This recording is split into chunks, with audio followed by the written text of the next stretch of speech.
Buenas noches con todos y con todas. Espero que me escuchen. Nuevamente nos encontramos esta noche para... Doctora, buenas noches. ¿Cómo está? Buenas noches. Nos encontramos nuevamente para abordar algunos temas importantes de lo que son las emergencias obstétricas. Bueno, primero vamos a abordar un tema bastante común, bastante puntual, es acerca de los traumas que puede haber a nivel del periné, sean estos hematomas, sean hematomas, desgarros, sobre todo en el momento del parto. Como nosotros sabemos, en estas noches hemos abordado lo que son las emergencias obstétricas justamente durante el parto. Entonces, uno de estos temas que abordaremos hoy es justamente durante el momento en que se produce ya el parto. Ese es el primer tema. El otro tema es acerca de lo que es el acretismo placentario, una emergencia que, si bien es cierto, no es muy frecuente, pero en el caso de presentarse, pues nos pone en apuros, nos pone en momentos difíciles, pues, y debemos tener la noción o conocer cómo se podrían resolver estos casos. Entonces me voy a permitir compartir la pantalla para iniciar con el primer tema.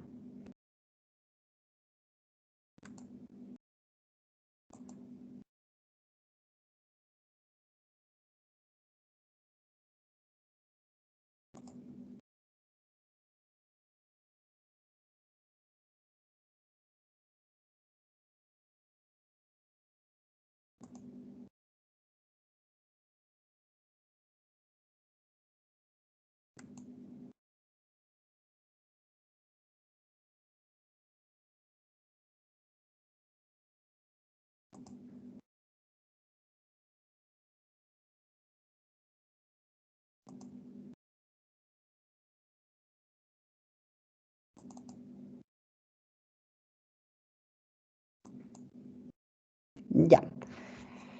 Entonces,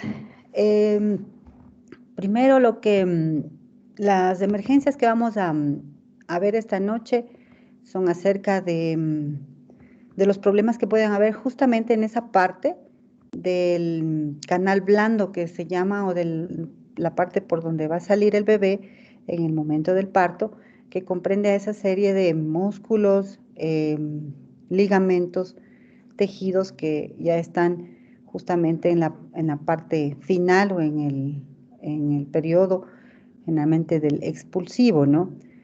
Estos elementos, pues estas estructuras anatómicas a veces pueden verse dañadas o laceradas o traumatizadas justamente el momento en que ha salido el bebé, a veces por un mal manejo de lo que es el parto, la labor de parto, o a veces por factores que son propios, sean del bebé o de la madre. Abordaremos lo que es la episiotomía y sobre todo los desgarros obstétricos. Entonces, antes de empezar a abordar este tema, debemos conocer un poco acerca de lo que es el canal blando, lo que acabamos de decir, el canal blando del parto, ¿no? Entonces, el canal blando lo conocemos como el conjunto de músculos fibroaponeuróticos, o sea, muscular, fibróticos y aponeuróticos, que ocupan el piso o suelo perineal. Estos músculos se insertan tanto en las tuberosidades isquiáticas, como vemos aquí, las ramas isquiopubianas, ¿no es cierto?, que son las de acá, ramas, el borde del sacro, los rafes fibrosos del periné anterior anovulvar, este de aquí, este es el rafe, o del periné posterior o anococcigio, ¿no? El periné anovulvar, o sea, vulva y ano, y el periné posterior o anococcigio, eso debemos conocer para saber justamente de lo que vamos a hablar a continuación. Entonces, el canal blando está comprendido por dos cinchas o cintas, digamos así. Es la precoxigia, en donde encontramos tejido muscular y que generalmente es extensible, donde encontramos dos planos, tanto el plano superficial como el plano profundo, y la otra cincha o cinta coxigia, que es más bien músculo fibrosa, y esta generalmente no se extiende, no es extensible. Entonces, para comprender un poco acerca de lo que es la cinta precoxigia o cincha que se le dice, como ya dijimos, tiene un plano superficial y tiene un plano profundo. Entonces, el plano profundo está comprendido por el punto de inserción que se encuentra en el rafe ano-coxigio, ¿sí? Entonces, para ubicarnos un poco, aquí lo que tenemos es clítoris, meato urinario, vagina, ese es el introito, zona perineal, ¿no? El ano, ¿sí? Entonces, al hablar del punto de inserción del rafe ano-coxigio sería entre el ano y el coxis, pues, ¿no? Entonces sería esta parte de aquí. También está comprendido por los elevadores del ano, ¿no es cierto? Los músculos elevadores del ano, que hablaremos cuáles nomás son. Todos estos tres comprenden el músculo elevador del ano. Los músculos transversos profundos del periné, que son estos de acá, y los músculos de Wilson en el anclaje anterior. El plano superficial está constituido tanto del punto de inserción en el rafe ano-vulvar, este es el que se une al rafe ano-coxigio por el anillo muscular del esfínter anal externo, ¿sí? Entonces aquí tenemos, este es el rafe que decimos, ¿no? El rafe anterior, digamos, o ano-vulvar. Los músculos vulvocavernosos, estamos hablando ya del plano superficial, ¿no es cierto? El músculo del esfínter del ano y los músculos transversos superficial del periné y también el músculo isquiocavernoso. Entonces aquí más o menos podemos indicar, ¿no? El elevador del ano, el músculo esfínter del ano, eso es fácil de identificarlo, el esfínter externo del ano, el transverso superficial del periné, ¿sí? Ya, y la cincha coxigia o cinta coxigia que se encuentra formada por dos ligamentos que comprenden más o menos dos músculos, que comprenden dos ligamentos y dos músculos accesorios. Tenemos los ligamentos sacrociático mayor y el ligamento sacrociático menor. Los músculos isquiocoxigios, que están en la parte de acá, y los fascículos posteriores del glúteo, mayor. Entonces, esas referencias anatómicas nos van a nosotros a ayudar un poco en el momento de que nosotros decidamos hacer, por ejemplo, una episiotomía, o en el momento en que nosotros definamos o debamos definir cuando se haya formado un hematoma, ¿no? Saber de qué músculo, de qué vascularización es ese hematoma para inclusive poderlos clasificar y inclusive manejar. Entonces, la función que cumple la pelvis blanda en el trabajo de parto es fundamentalmente el darle impulso al móvil fetal, o sea, la cabeza fetal, direccionarlo y ampliar el suelo de la pelvis. Entonces, de ahí viene la cuestión, ¿no? Que en el momento que a veces la paciente se encuentra en labor de parto, ya en la fase expulsiva, nosotros lo llamamos distocia de partes blandas. Entonces, ¿a qué nos referimos en ese momento? Posiblemente en esa paciente adolescente o en esa madre añosa, donde sus músculos o sus tendones o sus fibras musculares no se encuentran aptas o no se encuentran suficientemente flexibles como para permitir el paso del del móvil fetal, o sea, de la cabecita del bebé. Y obviamente es en ese momento donde se puede dificultar la expulsión del mismo, ¿no?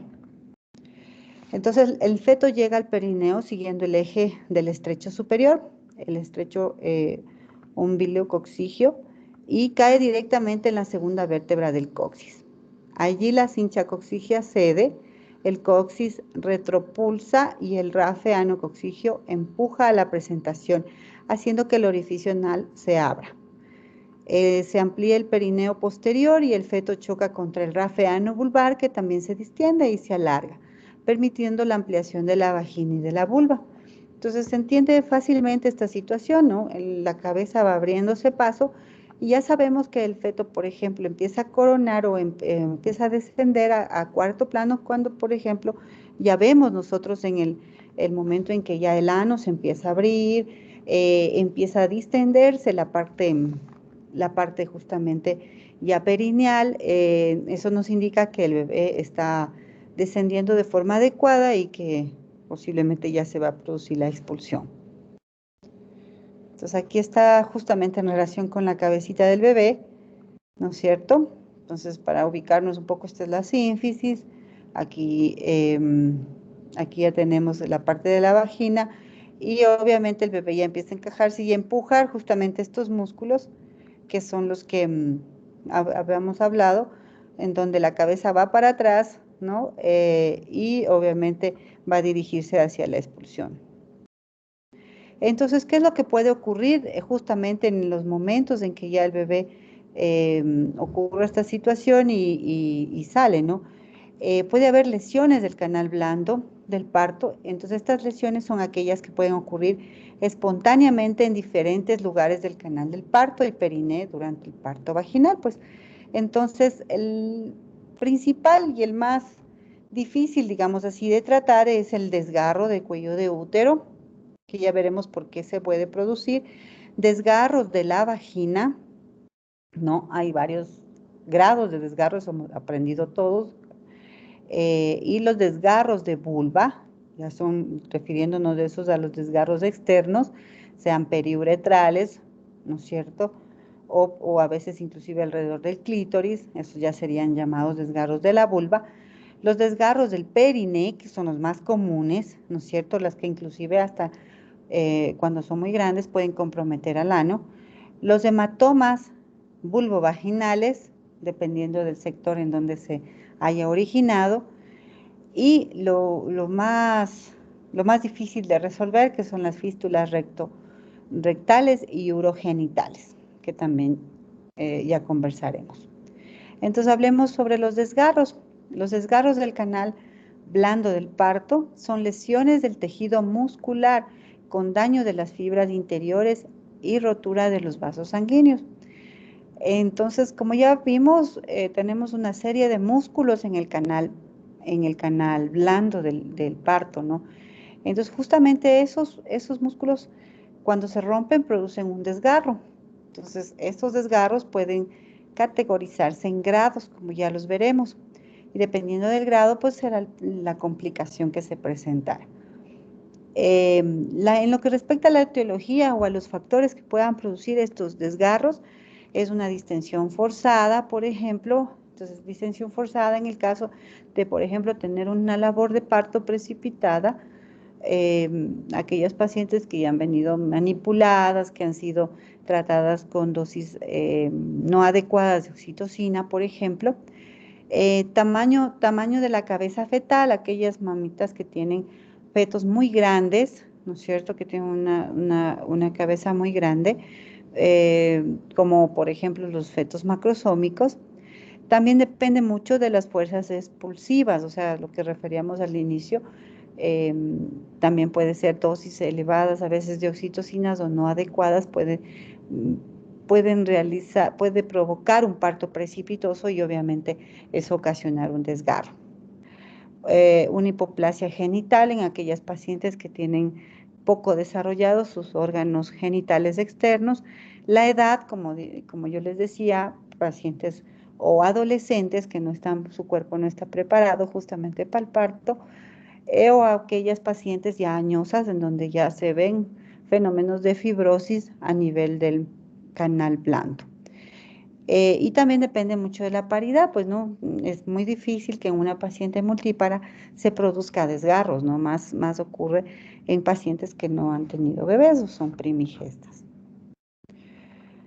Entonces, los desgarros del canal blando del parto, como ya dijimos, pueden ser del cuello uterino los principales, el de vagina, el de vulva y el de periné. Entonces aquí los podemos revisar.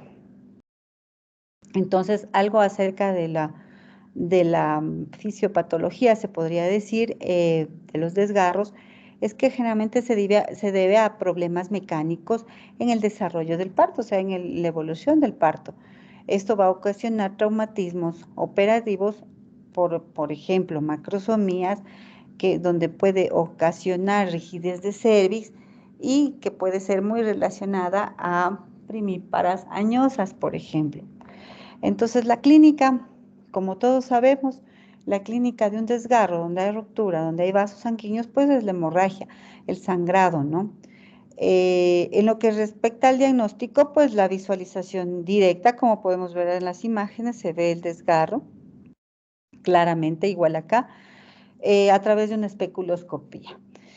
Lo difícil no es tanto del diagnóstico, ¿no? Sino el abordaje. Generalmente una paciente que está sangrando, una paciente que está dolorida por haber ya dado a luz, obviamente hay mayor dificultad, ¿no? Para poder abordar o revisar ese cuello, o aún más reparar ese cuello, por lo problemático del abordaje, ¿no? A veces toca poner un espéculo, no solamente un espéculo no es suficiente, sino a veces poner inclusive valvas. Entonces la conducta sería fácil, ¿no? La sutura y la antibiótico-terapia. La sutura, pues, obviamente es la solución, sin embargo, el abordaje, como dije, es un poco complicado, entonces a veces decimos, bueno, suturemos, pero lo difícil es justamente abordar a una paciente álgica. A veces obliga, dependiendo del tipo de desgarro, a dormir a la paciente para tener mejor abordaje y obviamente la resolución sea mejor. En lo que respecta a antibiótico-terapia, pues al estar la paciente expuesta a un parto, la pérdida sanguínea, el tiempo en que está la paciente a veces con ese desgarro, pues ocasiona, y la manipulación, pues obviamente puede ocasionar infecciones posteriores. Entonces sería bueno manejarlas como, como profilaxis con antibióticos, inclusive de antibióticos, por ejemplo, una cefalosporina de segunda generación, e inclusive manejarlo para anaerobios, para bacterias anaerobias, como el metronidazol, ¿no? Que es un antiparasitario, pero sin embargo se puede utilizar para ese tipo de problemas, como profilaxis. Se produce como consecuencia, el desgarro cervical se produce como consecuencia del pasaje de la cabeza fetal por un cuello aún no dilatado o a causa de pujos espontáneos. Entonces, la principal causa es justamente cuando la paciente puja antes de tiempo, antes de que realmente le venga esa sensación de pujo, cuando el cuello todavía no se ha dilatado. ¿Cuándo puedo yo esperar ese tipo de problemas? ¿Cuándo hay ese tipo de problemas? Generalmente cuando, por ejemplo, la paciente tiene rebordes, ¿no? Rebordes del cuello del útero, ha sido manipulada mucho, a veces la presencia o la realización de muchos tactos vaginales hace que el cuello se edematice, y al edematizarse, pues sea más difícil de que se dilate, y al no dilatarse la paciente empieza ya a tener sensación de pujo y como no se ha dilatado, pues puja, y el momento de realizar esos pujos, pues pueden romper el cuello del útero o desgarrarlo. Entonces, hay dos tipos de desgarros: los espontáneos, que generalmente son desgarros pequeños que son menores o iguales de 1.5 de profundidad, 1.5 centímetros, son poco sangrantes y generalmente esos no se realizan tratamiento porque apenas tienen un sangrado escaso. Entonces, simplemente solos con una buena hemostasia ceden su cuadro y no necesitan suturarse. Y los desgarros artificiales son desgarros que ya miden 2 centímetros de profundidad a partir del borde externo del cuello y generalmente pueden ser bilaterales, refiriéndose a si es de un lado y del otro, y llegan a veces hasta la inserción de la vagina. De ahí la importancia de revisarlos, de explorarles bien, ¿no? Y son producidas por intervenciones realizadas con dilatación incompleta. No es raro ver cuando se manipula cuellos uterinos con los dedos, ¿no? Para ayudar o favorecer tal vez, entre comillas, esa labor de parto. Sin embargo, ya vemos que es contraproducente. Lo mismo que digo acá abajo, dilataciones manuales de cuello, los partos precipitados y los fetos macrosómicos, como ya lo venimos diciendo. Entonces, como ya dijimos, los síntomas, si yo tengo un útero bien contraído, bien retraído, y a pesar de estar contraído, sigue sangrando mi paciente, yo debo pensar justamente en un desgarro del cuello. Lo que hablábamos hace algunas clases atrás de lo que es la hipotonía uterina, el sangrado en la última etapa del parto, en el alumbramiento, pues la primera causa de sangrado posparto era la atonía uterina o la hipotonía uterina. Entonces, si es que yo ya hago mi masaje uterino y veo que mi útero está contraído y a pesar de eso mi paciente sigue sangrando, pues mi segunda causa, que puede ser del sangrado posparto, pues es justamente el desgarro de cuello uterino. Entonces, la revisión se realiza con el uso de valvas. Como yo decía, a veces el espéculo no es suficiente, sino más bien nos toca utilizar valvas, tanto anterior como posterior, y con ayuda de otra persona, ¿no? Con la ayuda de un interno, de otro médico, que nos ayude sosteniendo las valvas solos no vamos a poder suturar, ¿no? Suturar ese tipo de desgarros. Y las complicaciones, pues obviamente puede producirse, dependiendo del tamaño, la profundidad del desgarro del cervix, una hemorragia grave, ¿sí? Que tal vez requiera transfusiones sanguíneas o una infección puerperal. O sea, por eso decíamos la importancia de dejar un antibiótico profiláctico, ¿no? Porque por la manipulación, por la pérdida sanguínea pueden producirse infecciones a este nivel. Entonces ya dijimos, el tratamiento es la sutura y se realizan 3 maniobras para lo que nosotros llamamos una traqueorrafia. Entonces las maniobras que se pueden hacer es justamente para evitar o para hacer que nuestra técnica sea menos dificultosa. Entonces, primero, comprimir el útero a través de la pared abdominal hacia el interior de la pelvis, o sea, hacer como un masaje uterino, pero sosteniendo al útero, ¿no?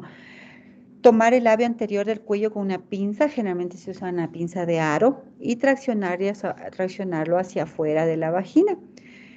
Y la tercera maniobra es tomar el labio posterior y atraerlo con fuerza hacia afuera, justamente la vagina, de manera que se pueda poner en evidencia el desgarro y la extensión inclusive del desgarro y el lugar donde puede estar el desgarro.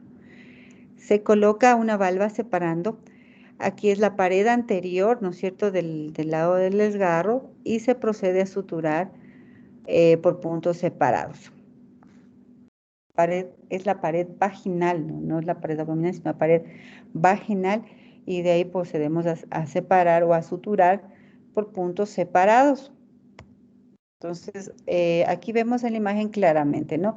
Traccionamos el borde anterior, traccionamos el borde posterior, vemos aquí la valva anterior y la valva posterior bien separados. Generalmente una traqueorrafia se hace bajo sedación, o sea, bajo anestesia general. Eso hay que tomar muy en cuenta. Y los puntos se van colocando, si es posible, puntos separados, así como los vemos aquí, ¿sí? Y aquí este es el resultado final, cómo va a quedar, ¿no?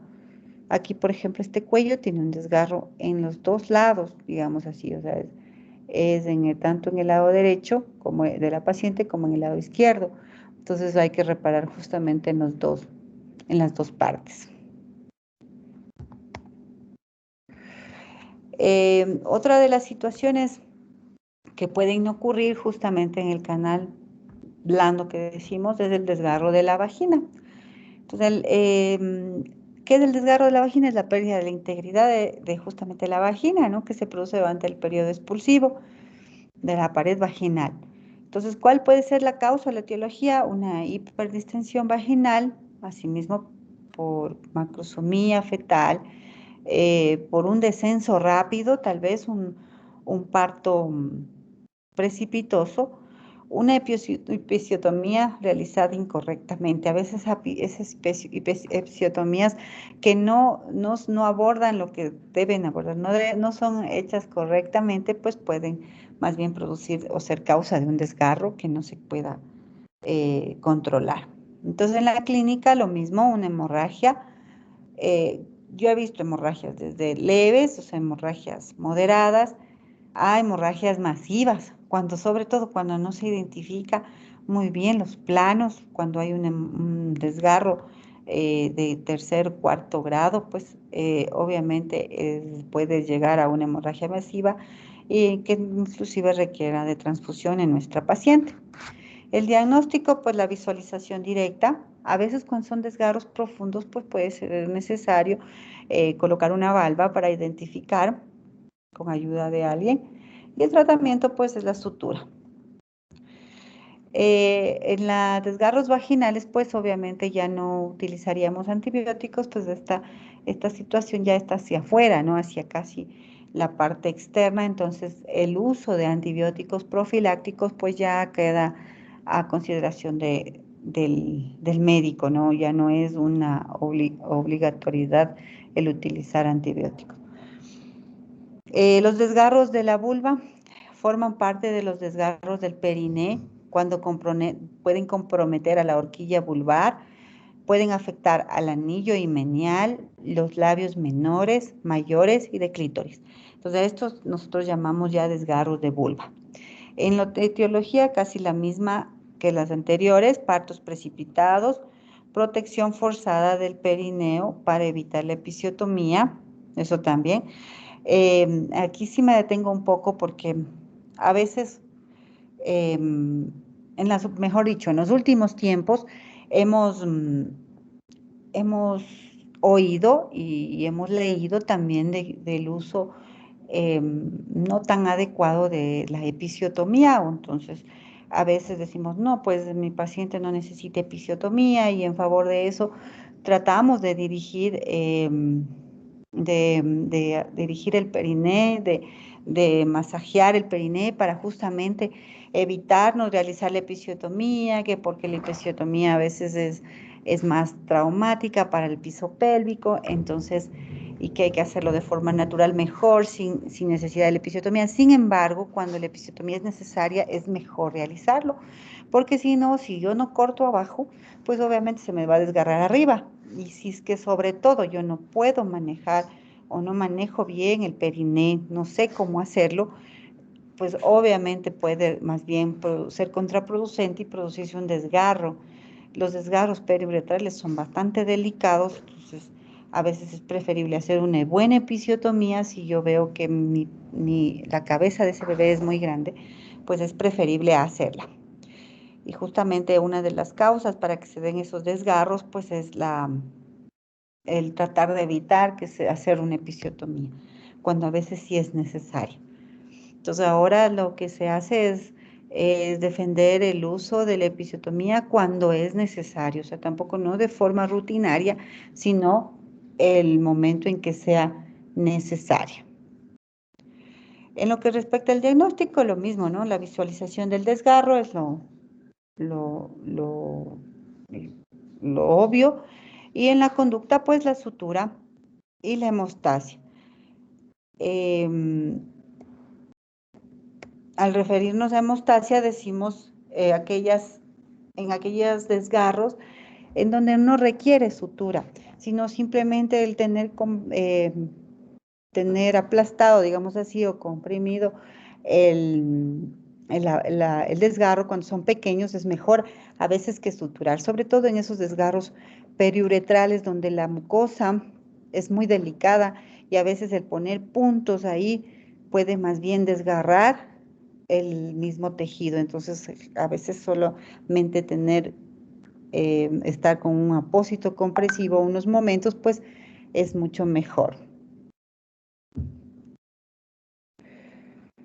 Entonces, de acuerdo los desgarros del periné, de acuerdo al famoso libro de Williams que todos creo que hemos estudiado, que todavía está en vigencia, es más, ya se han hecho nuevas actualizaciones, los clasifican a los desgarros del periné en grado 1, grado 2, grado 3 y grado 4.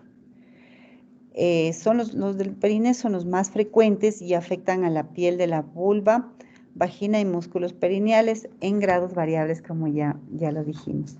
Entonces aquí tenemos una fotito en donde vemos el grado 1, ¿no es cierto? Desgarro del introito, por ejemplo. El grado 2, este de acá es el grado 3 y el grado 4 que ya describiremos que nomás compromete. Entonces, en lo que respecta al grado 1, es cuando solo se compromete la horquilla vulvar,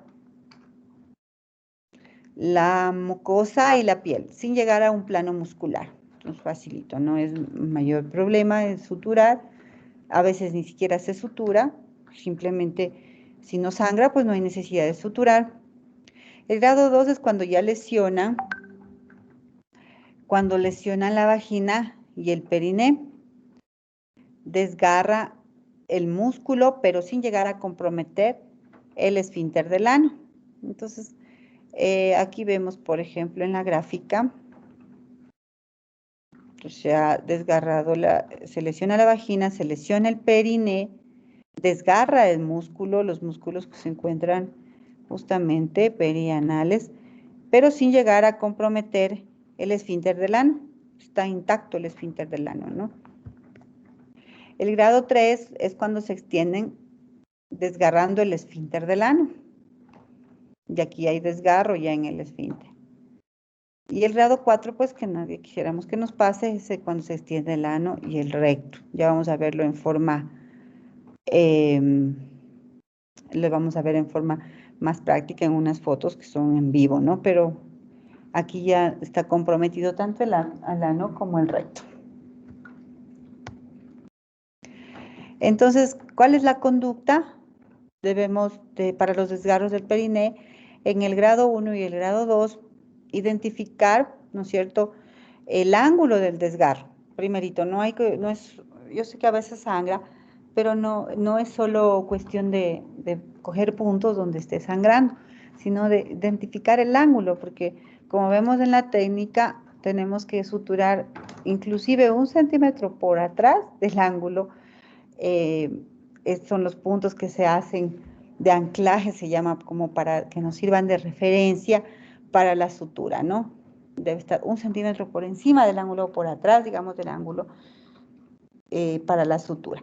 Se realiza una sutura continua desde el ángulo hasta el anillo himeneal y deben englobarse ahí mucosa vaginal y la fascia vagino-rectal. Entonces puede realizarse una sutura continua con puntos cruzados y si se requiere inclusive poner unos puntos hemostáticos profundos cuando haya algún sangrado y algún vaso que estuviera sangrando, pues cogerlos, ¿no? O sea, ligarlos con puntos en cruz, por ejemplo. Generalmente se usa los hilos, el catgut, que son reabsorbibles, y el Vicryl. En números 2-0 puede ser, y si no lo tengo, pues en 0, pueden ser adecuados. Entonces, en el grado 3 y 4, pues ya para que la exploración perineal sea precisa, se debe realizar de forma sistemática un tacto rectal con el dedo índice, justamente para ver si no hay compromiso del recto, ¿no? Ni del ano. El esfínter interno se identifica como una banda fibrosa blanquecina entre la mucosa rectal y el esfínter externo. Y el esfínter externo puede no ser visible de entrada debido a la retracción lateral que sucede una vez seccionado. Eso hay que tener en cuenta. Entonces es importante, por ejemplo, hacer un tacto rectal para identificarlo. Entonces, según los criterios aceptados por la ACOG, Academia Americana de Ginecólogos y Obstetras, los desgarros perineales también se pueden clasificar en grado 1, lesión de la piel perineal, grado 2, lesión de los músculos del periné sin afectar el esfínter anal. El grado 3 es la lesión del esfínter anal, que puede clasificarse en 3A, lesión del esfínter externo, menos del 50% de la lesión, 3B, lesión del esfínter externo, más del 50%, y 3C, lesión del esfínter externo e interno. El cuarto grado, pues ya es la lesión del esfínter anal y la mucosa rectal. Entonces, aquí, por ejemplo, vemos nuevamente las imágenes de los desgarros y el cuarto ya vemos en vivo cómo es, ¿no? Como ya se identifica, mejor dicho, se ve claramente el dedo del guante a través del desgarro que está ahí comprometido y al recto. Estos grado 4 son mucho más difíciles de suturar y obviamente deben ser hechos en un quirófano y con anestesia general. Y generalmente lo hace el médico ginecólogo, inclusive a veces hasta en compañía con el cirujano. Bueno, pues entonces viene la cuestión de la episiotomía. ¿Qué debemos hacer o qué es la episiotomía?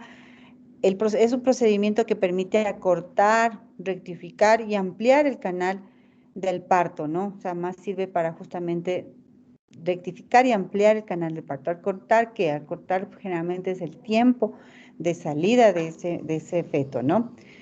La técnica se basa en la sección tanto de primero mucosa vaginal, músculos perineales superficiales, la piel del periné, y entonces pueden ser de 3 tipos. La lateral, que es la más comúnmente usada, en donde vamos a involucrar los músculos bulboespinosos y fascículos del elevador del ano, la medial, en donde vamos a ver el cuerpo perineal, y la media lateral, en donde generalmente pueden estar comprometidos los músculos del periné, ¿no?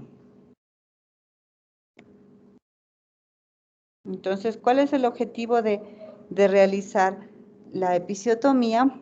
Ahí vemos un ejemplo.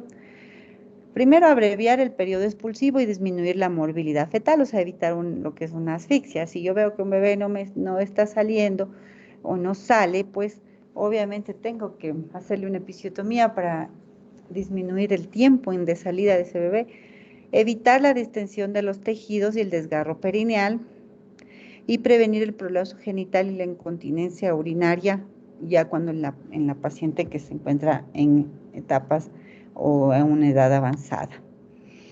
Entonces, en las indicaciones de la episiotomía, primero es un coadyuvante de la operación, de la operatoria obstétrica, o sea, se supone que es para ayudar, ¿no? La episiotomía.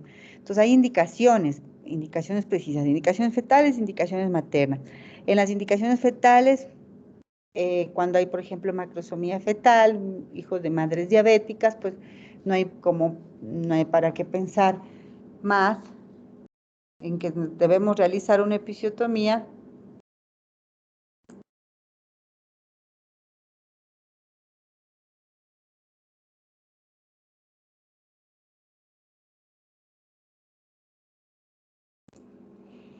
Perdón, en presentaciones occipitoposteriores, sobre todo esas que nos están dando problemas, que como ya hablamos en la vez anterior, pueden ocasionar distocias, en hipoxia fetal en expulsivo, feto pretérmino y presentación podálica, cuando ya vienen en expulsivos, ¿no? En lo que respecta al feto pretérmino, pues si yo tengo una paciente que está en expulsivo y estoy segura de que ese bebé viene prematuro, 32, 33, 34 semanas, es importantísimo que realicemos una episiotomía, pero entonces me dirán, ¿por qué si es un bebé pequeño? Es importante realizar una episiotomía en esos fetos pretérmino por el hecho de que estos niños son los que son más susceptibles de producir o de tener un problema de céfalo, un problema de traumatismo encefálico por su prematurez. Sus huesitos de la cabeza no están muy bien conformados o más bien endurados, digamos así, entonces no están todavía formados y pueden producirse hematomas a nivel cerebral, ¿no es cierto? Y daño neurológico. Entonces hay que hacer una buena episiotomía en estos fetos pretérminos que no hemos tenido tiempo de obviamente sacarlos o por cesárea o ya son pretérminos leves. En los pretérminos graves, pues, por ejemplo, menos de 32 semanas y ya vienen en expulsivo, ya no podemos sacarlos por cesárea, entonces se sugiere o se recomienda realizar una episiotomía amplia.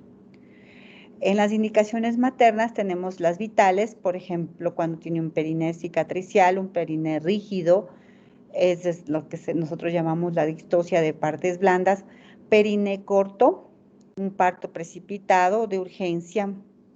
En las otras, por ejemplo, en las preventivas, impedir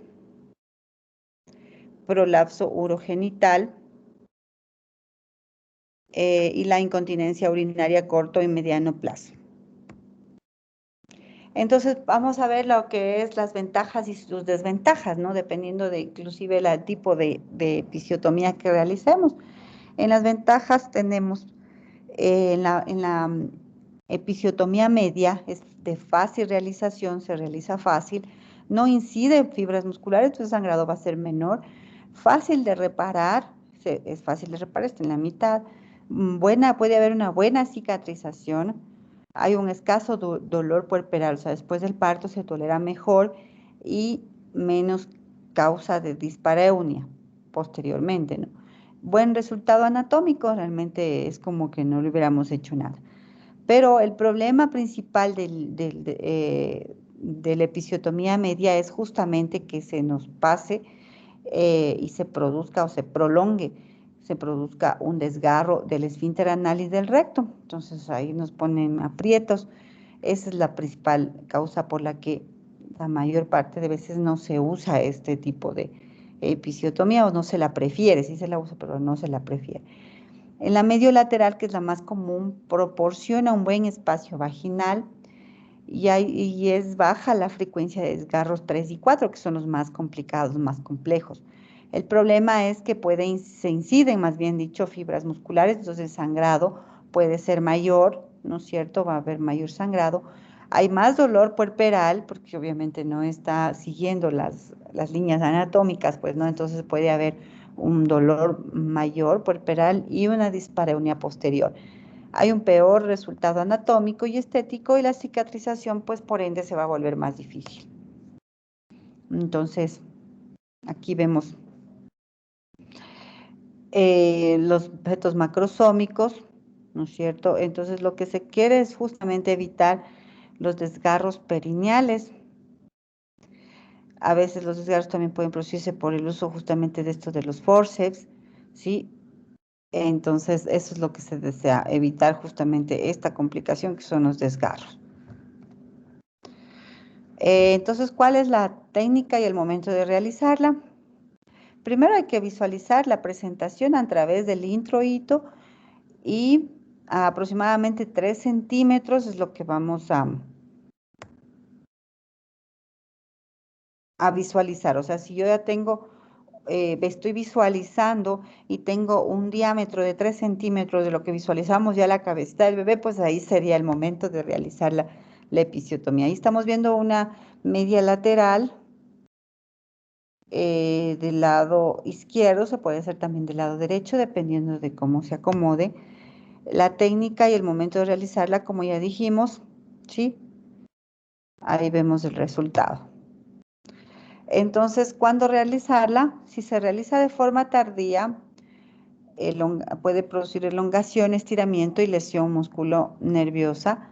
Si se realiza de forma precoz, aumenta la hemorragia. Entonces, el momento oportuno es cuando la cabeza fetal es visible en el introito vulvar en un diámetro de 3 a 4 centímetros, como dijimos.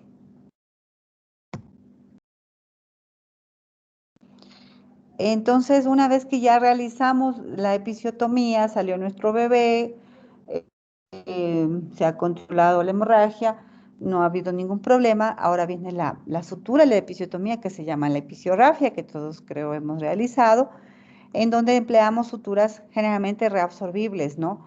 pueden ser vicriles, pueden ser catgut. Del grosor generalmente se usa es el 2.0, es el más comúnmente usado. Ahora se aplica mayormente el uso del vicril, ¿no? Por ser un hilo con menos reacción inflamatoria, que produce menos reacción inflamatoria, menos riesgo de que se suelte. La sutura es una sutura más fuerte y lo más, digamos así, lo que no es tan conveniente es que no se reabsorbe prontamente, puede reabsorberse más bien en un tiempo mayor que una sutura de catgut. Se inicia por el ángulo vaginal superior, ¿sí? Y generalmente la vagina, o sea, la mucosa vaginal, en la mucosa vaginal se realiza una sutura continua desde el punto anterior a la horquilla vulvar. Los músculos generalmente se inciden en dos planos y con puntos sueltos, justamente ¿para qué? Para corregir o hacer hemostasia, ¿no? Cuando estén sangrando esos puntos, aproximar los músculos para que se corrija muy bien el sangrado. Y se termina al final aproximando la piel. Nunca olvidarnos de verificar la permeabilidad del recto, haciendo un tacto rectal y al final. Es justamente para ver si no ha habido compromiso del esfínter anal o más o peor del recto, ¿no? Hay que hacer la sutura por planos, ¿no? Entonces se sutura, como ya dijimos, la mucosa vaginal, los músculos del periné, la aponeurosis y la piel. Entonces aquí vemos algunos dibujitos que también nos indican, ¿no? Entonces, por ejemplo, aquí está uniéndose la fascia prerrectal, ¿no? La fascia prerrectal se está uniendo aquí. Aquí lo está haciendo con puntos seguidos, con puntos punto continuo. Posteriormente, pues se va suturando lo que es el músculo. Como vemos, se cogen con dos pinzas y se pueden hacer puntos sueltos y se van cogiendo. Aquí están puntos sueltos de los músculos que se han cortado. Nuevamente la fascia, ya la parte de la fascia, para finalmente terminar ya suturando la mucosa vaginal. Esto se va a suturar hasta aquí, hasta la horquilla vulvar. Una vez que ya esté suturado hasta ahí, pues procedemos a suturar la otra parte, que es la piel. Entonces aquí está, ¿no? Lo de adentro ya está. Es generalmente sutura continua en la mucosa vaginal. Luego procedemos allá a la parte superficial, unimos nuevamente la fascia y por último ya la piel, que puede realizarse con puntos sueltos. Ahí hay punto Donati, punto nudo oculto, bueno, una serie de puntos. Esta es la técnica, ¿no? Perdón. Ahí está la reparación de la episiotomía. Entonces, el objetivo de la reparación es controlar la hemostasia y la restauración anatómica sin exceso de puntos de sutura.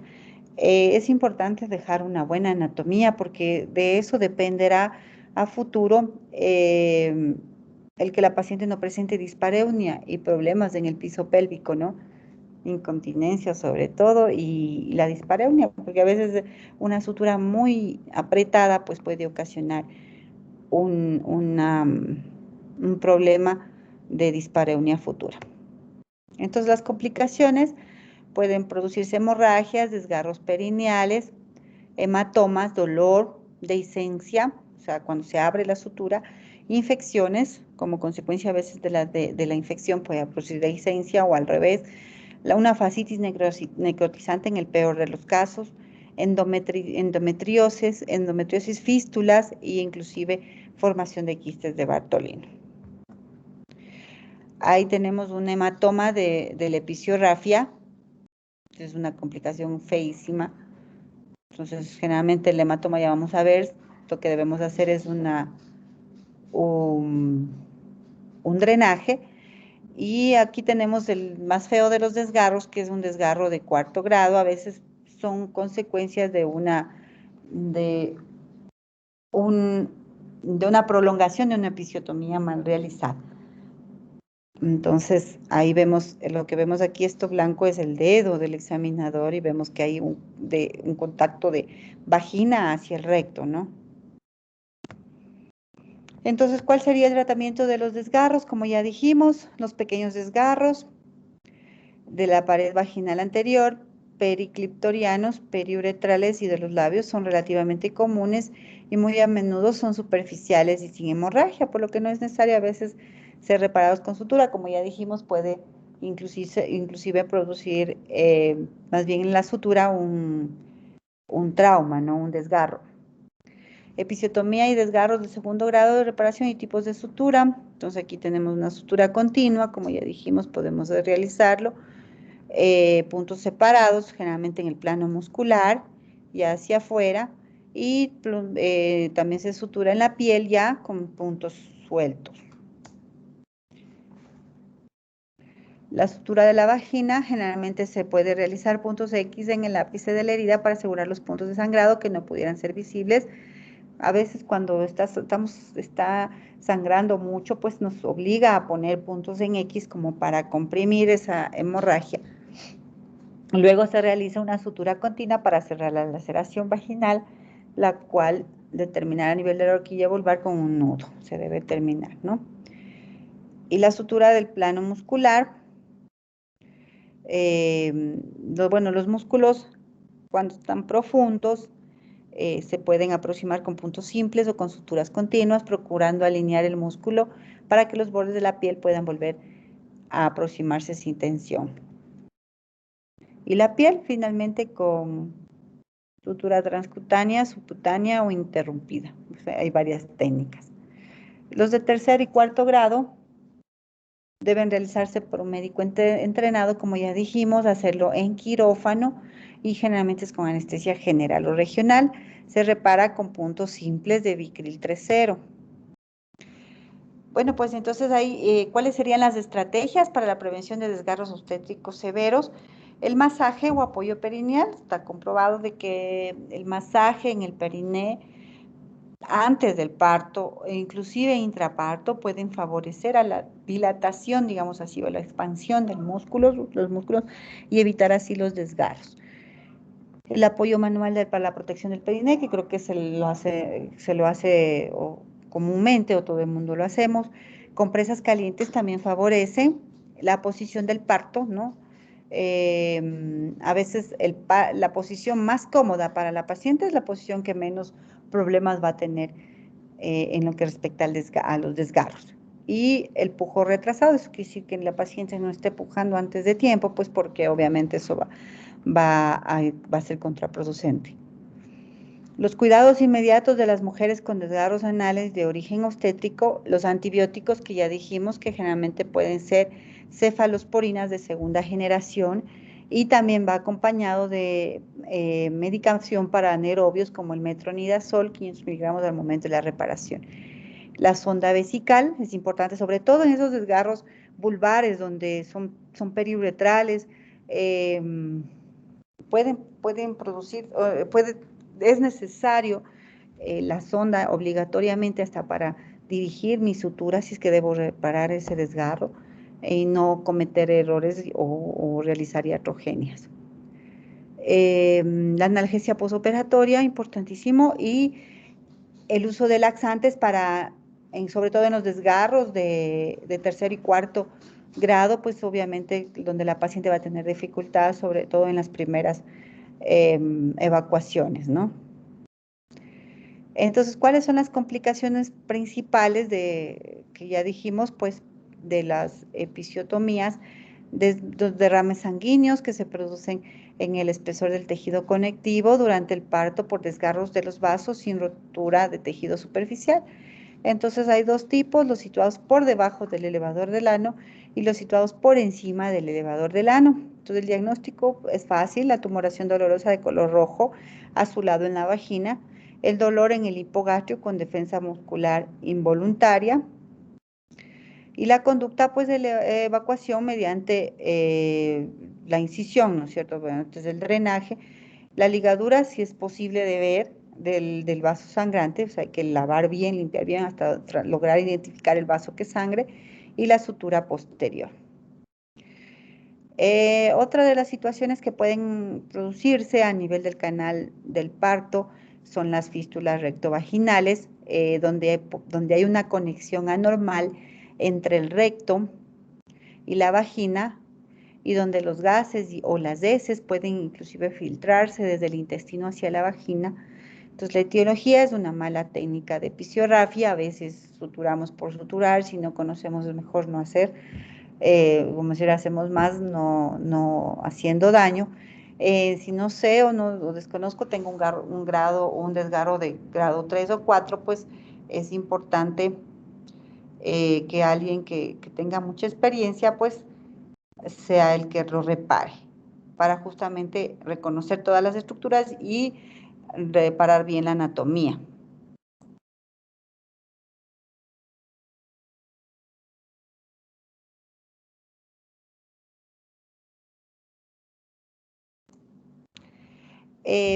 También las infecciones perineales también pueden ser causa de una fístula rectovaginal y la enfermedad de Crohn.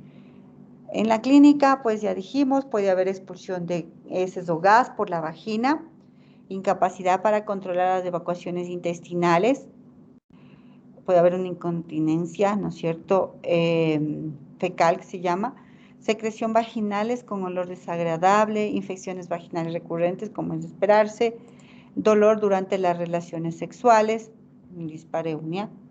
Entonces, aquí en las imágenes podemos ver los diferentes tipos de fístulas, por ejemplo, la vesicuterina, ¿no es cierto?, o sea, de vejiga a útero, la vesicovaginal, ¿no es cierto?, la uretrovaginal y la rectovaginal. Ahí la vemos. Entonces, las urovaginales, las fístulas uro o geniturinarias son las lesiones que consisten en la aparición de una comunicación anormal entre el tracto urinario inferior de la mujer y el tracto genital, o sea vagina o a cavidad uterina. La fístula vesicovaginal generalmente está en una situación en la cual se ha establecido una comunicación entre la vejiga y la vagina. La uretrovesicovaginal es cuando la comunicación con la vagina afecta, además de la vejiga, el cuello vesical y la uretra. La uretrovaginal es la que se produce una comunicación entre uretra distal al cuello vesical y la vagina. Y la fístula vesicouterina, que es la comunicación directa entre la vejiga y la cavidad uterina.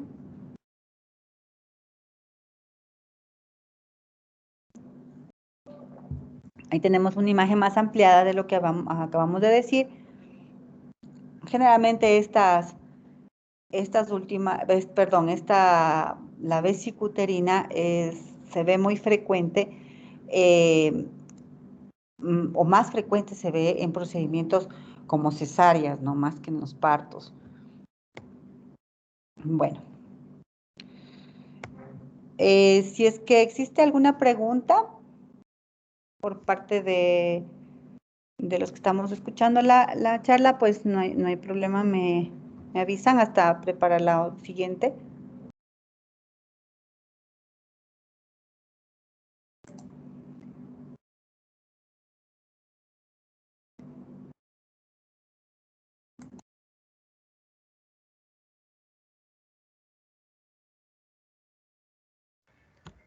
Buenas noches, Doc.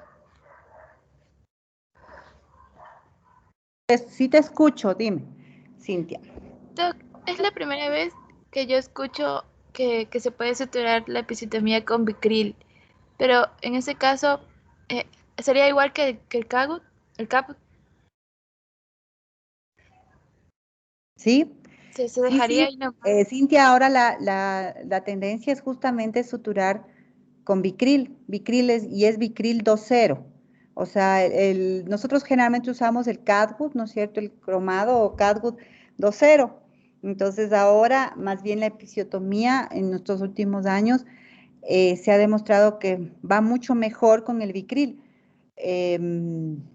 si tú lo pruebas, el Vicryl produce menos reacción, menos riesgo de dehiscencia e infección. Al ser un tejido sintético, pues obviamente la inflamación es menor. Entonces sí, ahora la tendencia es justamente utilizar Vicryl. Generalmente los desgarros que son vulvares, por ejemplo, los periuretrales que son mucho más delicados, digamos así, en una piel en una mucosa, mejor dicho, más delicada, pues ahí sí, pues usamos Catwood, a veces inclusive no el 2.0, sino el 3.0 por evitar justamente el trauma, ¿no? Porque a veces esos desgarros son más pequeñitos, están al lado de la uretra, entonces ahí casi no usamos Vicryl. Pero va muy bien en en las episiografias el uso de Vicryl.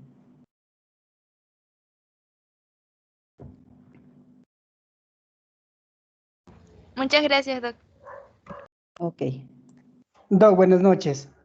Doc, una preguntita. En cuanto yo escuché que usted dijo que se debe hacer un tacto rectal cuando hay un desgarro como protocolo, ¿fuera de forma rutinaria o solo cuando no se delimita el desgarro, Doc? Claro, no. Generalmente con el tipo de desgarro. Si yo tengo un desgarro 3 o peor, bueno, ya un desgarro 4 ya es evidente, ¿no? Pero si yo tengo un desgarro importante, un desgarro 3 o tengo un desgarro tipo 2 y yo tengo dudas de que tal vez esté alguna cosa comprometida o no la haya visto a veces con el sangrado, con el desgarro, que los tejidos no se identifican muy bien, pues es preferible hacerlo. Eso no va a pasar nada. La forma de realizar un desgarro, por ejemplo, de reparar un desgarro 4, como yo ya les dije, está comprometido lo que puede ser lo que es ano y inclusive recto. Inclusive la paciente bajo sedación lo que se hace para reparar es colocar el estuche, digamos así, de una jeringuilla, o sea, de una jeringuilla, la funda, digamos, de la jeringuilla, para colocar, poder identificar, poder saber por dónde voy a suturar, cómo reparo, ¿no es cierto? Porque uno dice, ya, yo tengo un desgarro 4, pero ¿y ahora cómo reparo? Entonces, por eso, claro, normalmente debe ser una persona que tenga experiencia, porque de ahí, si no reparo bien esa parte, debido a la zona que estoy reparando, puedo ocasionar fístulas. Lo más común es que se forme una fístula recto vaginal y eso, créame, es una cuestión terrible que a veces no necesita una cirugía, sino 2, 3, 4 y a veces la paciente así no, no mejora. A veces inclusive hay la necesidad de hacer una colostomía para que pueda pegar esa sutura, porque como el área es muy contaminada, pues no pega, sino hasta cuando ya está, digamos, todo limpio, todo en fase de cicatrización. Entonces, pues, de una cuestión, de una complicación que aparentemente, teóricamente, según lo que vemos, parecería no tan complicada, pues sí es bien difícil y bien molestosa para la paciente. Entonces hay que tener en cuenta eso. Si yo tengo duda en mi reparo o si tal vez el desgarro no me permite valorar muy bien mis planos anatómicos, es preferible hacer un tacto, sí. Sí, no hay problema. Bueno, en grado 1, pues obviamente un desgarro grado 1 realmente no meritaría, ¿no? Pues, ¿para qué? Pero un grado 2 que yo tenga duda o un peor aún, un grado 3, yo sí de rutinariamente le hago un tacto para revisar si está bien, si no se me pasa un punto, si alguna cosa no esté correctamente realizada. Es preferible. Gracias, Doc. Ok. Doc, otra preguntita. ¿Y Ujú. qué usted recomendaría cuando a veces los trabajos de parto son muy largos y se provoca un edema vulvar? ¿Usted qué nos recomienda en esa situación al momento de hacer la episiografía, ya que se vuelve así, el tejido se vuelve muy sensible y apenas tú entras con la aguja y ya comienza a sangrar?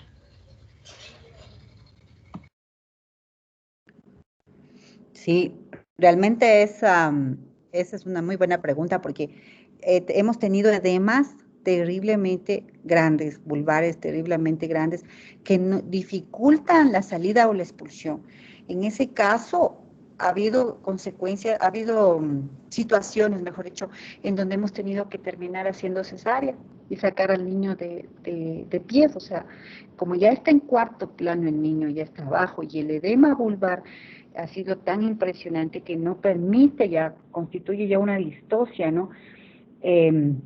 No permite la salida, es preferible, antes que tener una hemorragia masiva, es preferible sacar al niño por cesárea, sacarlo por vía alta.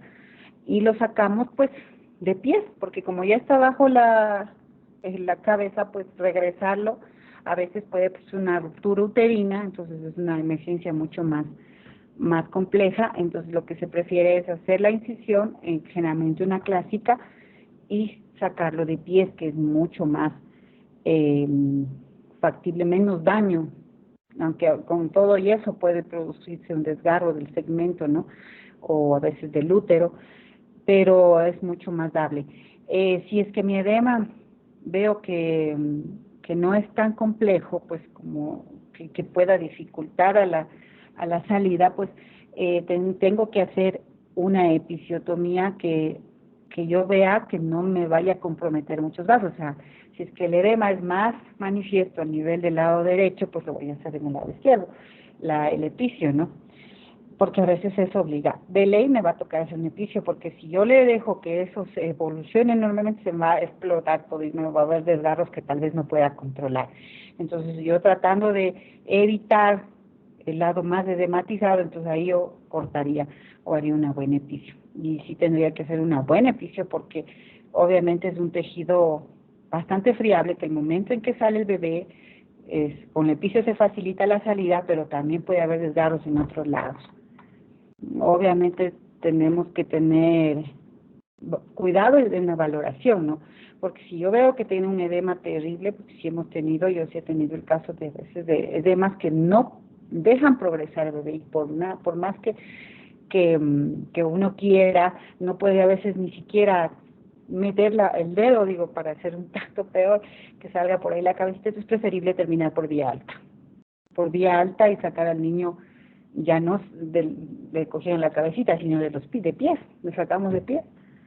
Creo que es menos traumático. Muchas gracias, Doc. Mire, le cuento una anécdota que me pasó justo con esto. Era una paciente, era su segundo parto, y entonces era mi tercer parto en la guardia. Entonces ya era la madrugada y entonces ya estaban sus contracciones mucho más seguidas. Entonces yo ya la quería revisar y a lo que me doy cuenta, eh, no había pasado tanto tiempo porque yo estaba regularmente viéndola eh, cada 4 horas.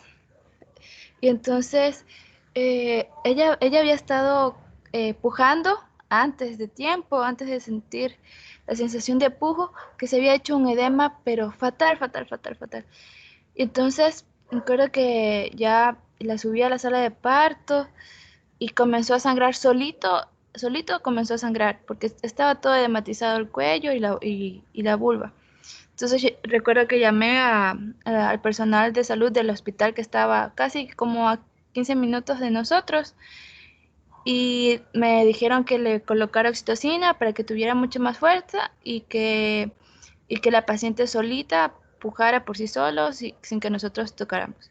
Entonces el cuellito comenzó a sangrar más, entonces tuvimos que referirla al hospital y estuvimos ahí durante el parto junto con el personal de ahí del hospital y le hicieron lo mismo que nos habían dicho a nosotros, le colocaron oxitocina, la paciente comenzó a pujar, ella pujó sola, nadie la manipuló ni nada, le comenzó y al final salió el bebé, pero el personal de salud que estaba ahí atendiendo le colocó agua oxigenada, pero así colocaba gasas con agua oxigenada y colocaba ahí en el cuello y todo eso.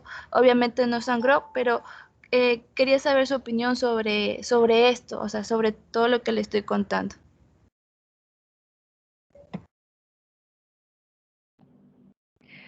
Bueno, no sé qué tal saldría el bebé, porque si ha estado ya prolongándose esta fase de expulsivo, pues tal vez pudo haber salido un poco deprimido, pues si estaba ya el niño ahí atorado. Bueno, mi opinión, el agua oxigenada realmente no. En tejidos tan delicados como son de la mucosa vaginal, ni siquiera en piel, ahora ya está contraindicada el uso de agua oxigenada porque el agua oxigenada quema el tejido y si bien es cierto, antes se usaba para justamente, digamos, corregir vasos pequeños, el sangrado, pues, pero en cambio lacera el tejido lo puede necrosar y de ahí puede inclusive venir problemas de infecciones. La evolución de la paciente, en ese caso, depende del tipo de edema, pues si es un edema leve, un edema moderado también puede ser.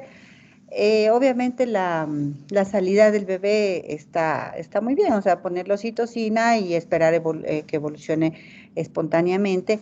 No manipular, pues porque el edema se va a volver un edema bastante grande y que donde que ya no va a haber chance, ni aunque le pongas toda la oxitocina, que evolucione a parto normal. Pero no, totalmente contraindicado el uso de agua oxigenada en este tipo de tejidos, ¿no? Tal vez controlará en ese momento el sangrado, pero el tejido en cambio puede necrosarse, puede lastimarse. Es por eso que ahora inclusive en las heridas, para la limpieza lo que se necesita o lo que generalmente se usa es solo solución salina, solamente el cloruro de sodio, solución salina, eso es suero fisiológico, lo que se usa, ¿no? Porque justamente para evitar el daño del tejido, más aún en esas partes que son mucosas delicadas y todo. En el caso de un edema vulvar, lo que sí tenemos que tomar en cuenta es colocar una sonda vesical, controlar el edema. ¿Cómo lo controlas? Pues solamente observando. Una cosa importante es identificar lo que es el edema vulvar de un hematoma vulvar. Entonces, a veces me han llamado algunas emergencias que está con un edema.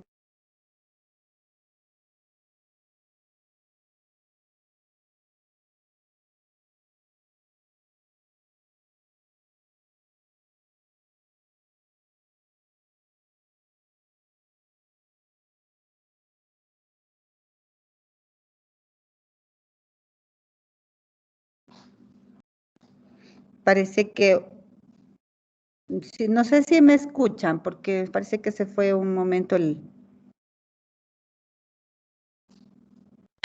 Sí, Doc. Sí, ya, perfecto, perfecto.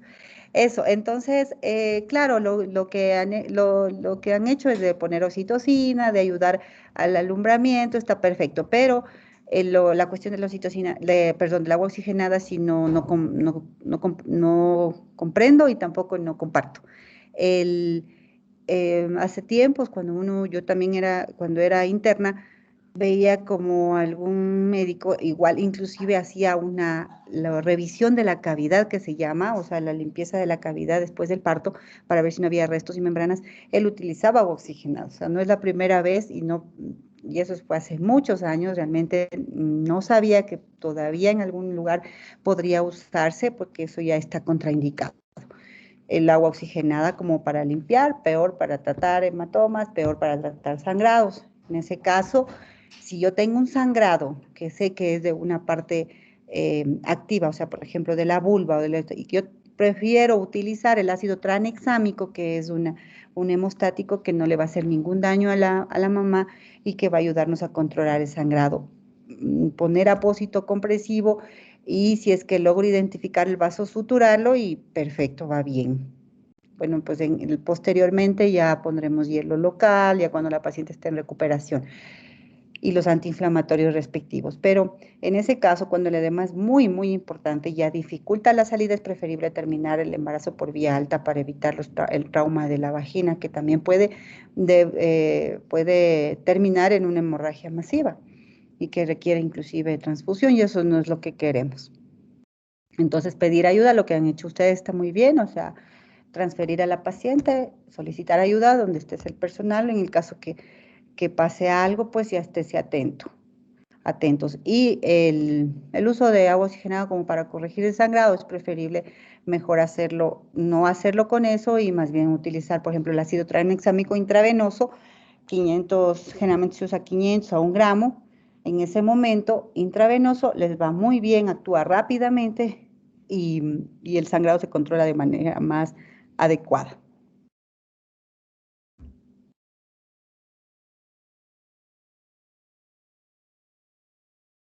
Muchísimas gracias, Doc. Ok, Cintia.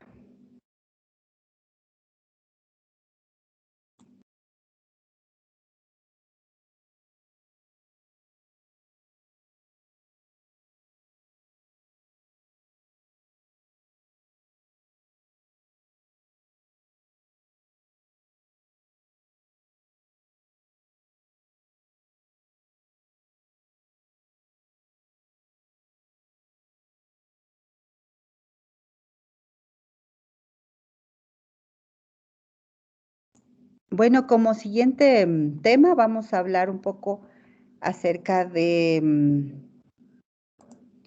lo que es el acretismo placentario.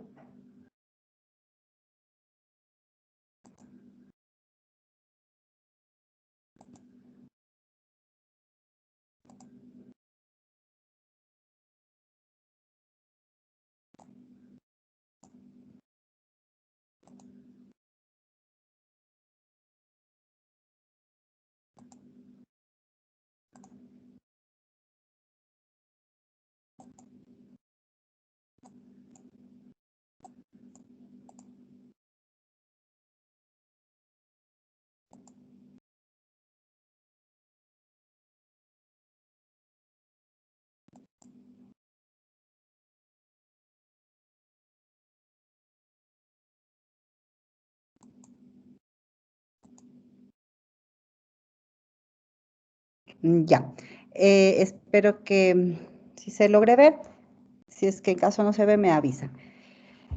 Entonces, como siguiente punto, vamos a hablar acerca del acretismo placentario.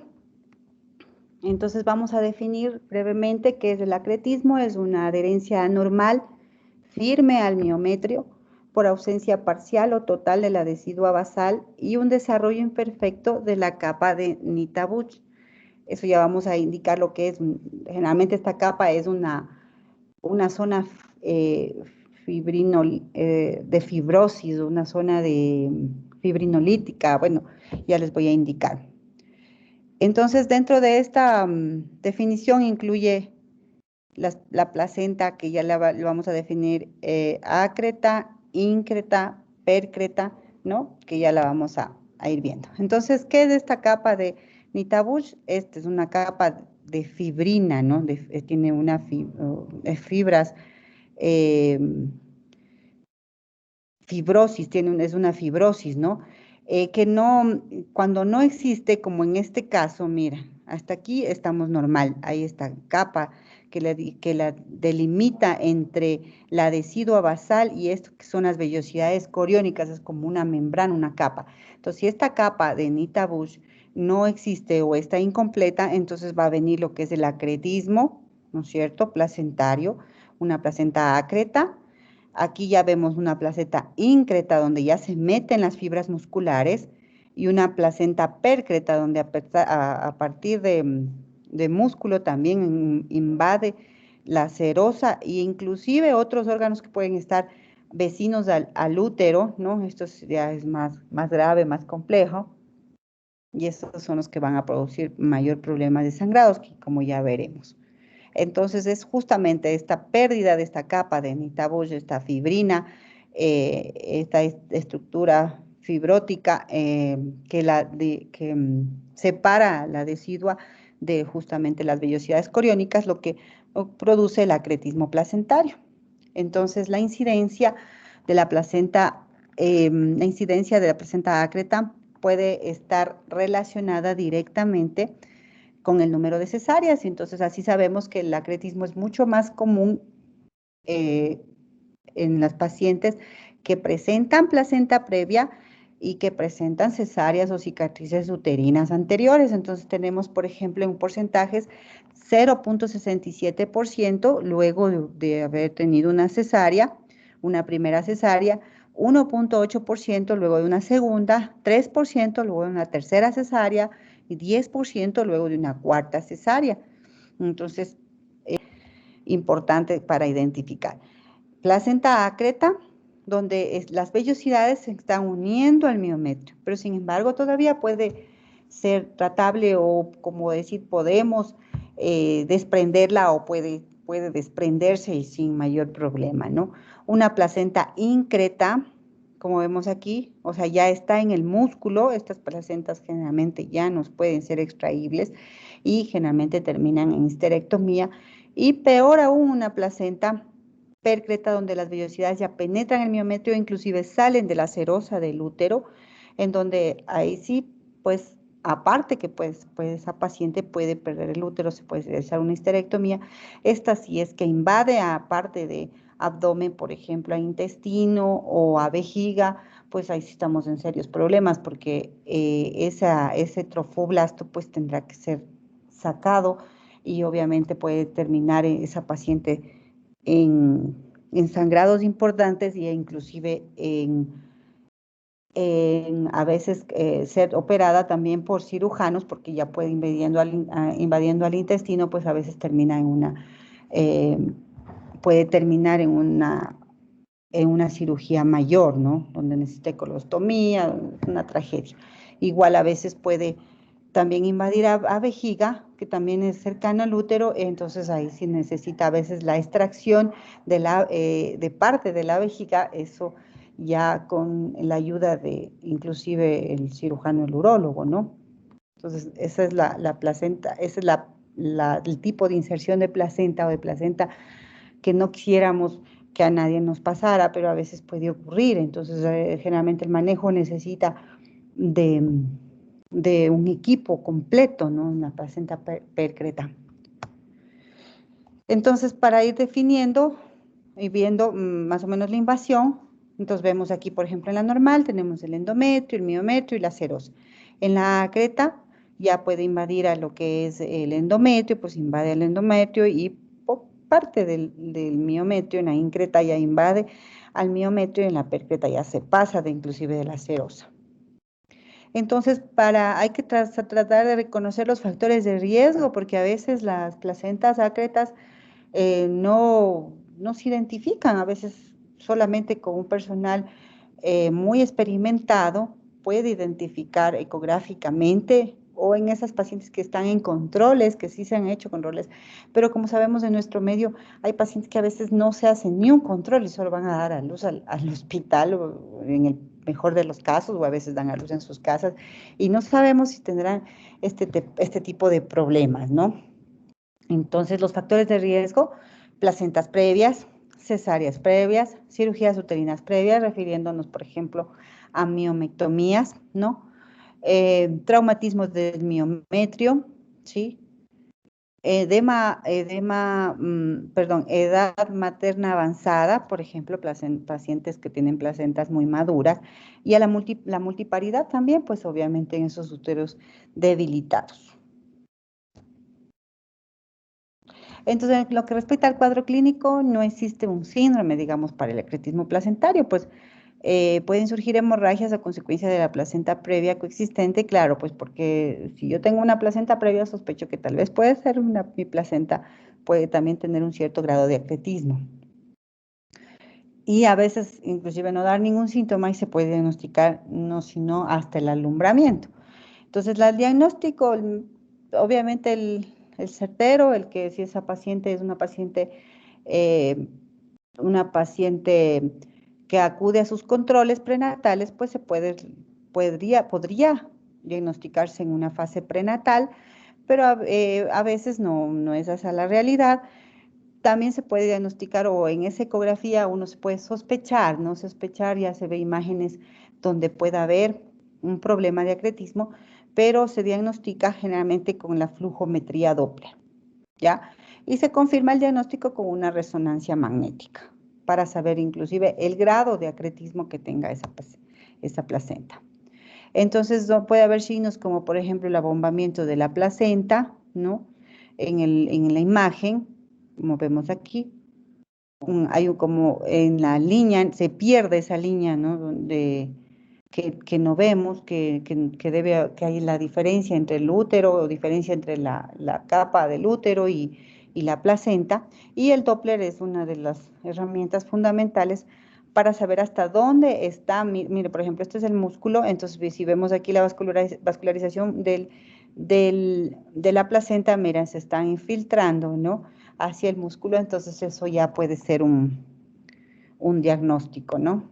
Entonces, en lo que respecta al tratamiento, pues, la mayoría de acretismos, cuando son, pues, muy profundos, pues, terminan en histerectomías obstétricas, y la forma conservadora generalmente es en aquellas pacientes que están hemodinámicamente estables y que el acretismo solo involucra una parte, una zona.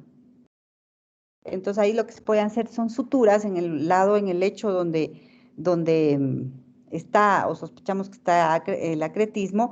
Tratamos de retirar todo lo que podamos de la placenta y si hay una parte, una zona pues que nos está sangrando, pues podemos hacer una sutura circular como a manera de una bolsa de tabaco para cerrar esos vasos y hacemos un taponaje intrauterino que puede ser con un globo, ¿no? Inflamos un globo adentro y el tratamiento con metrorrexate para eliminar esos restos, digamos así, de, de la placenta que se quedó, del trofoblasto que se quedó.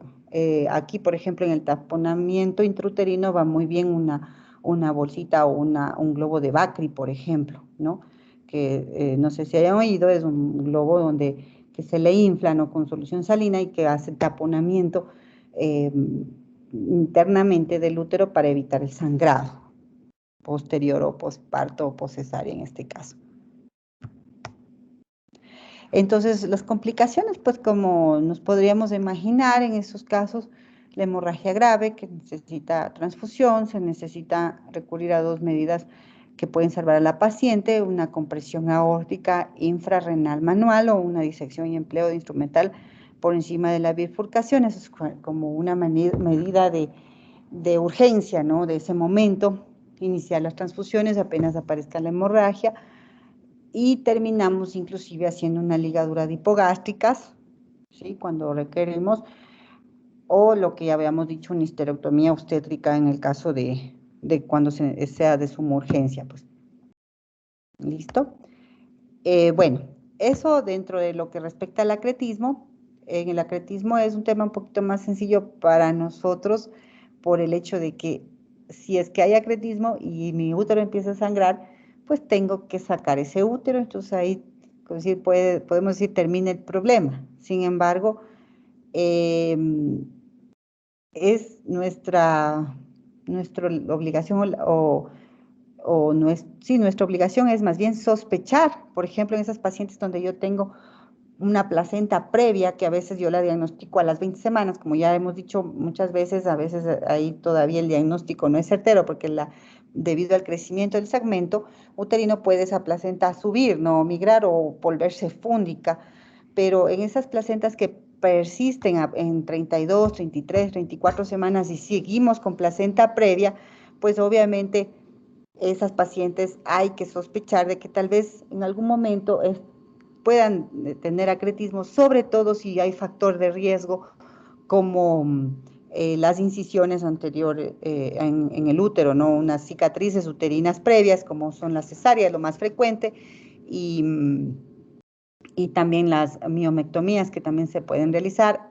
No olvidemos que hay procedimientos quirúrgicos como por ejemplo los legrados, que también ocasionan o pueden ocasionar los legrados muy vigorosos, digamos, esos legrados que se hacen muy frenéticamente pueden producir laceración a nivel del endometrio y eso producir a futuro una placenta previa o un acretismo también.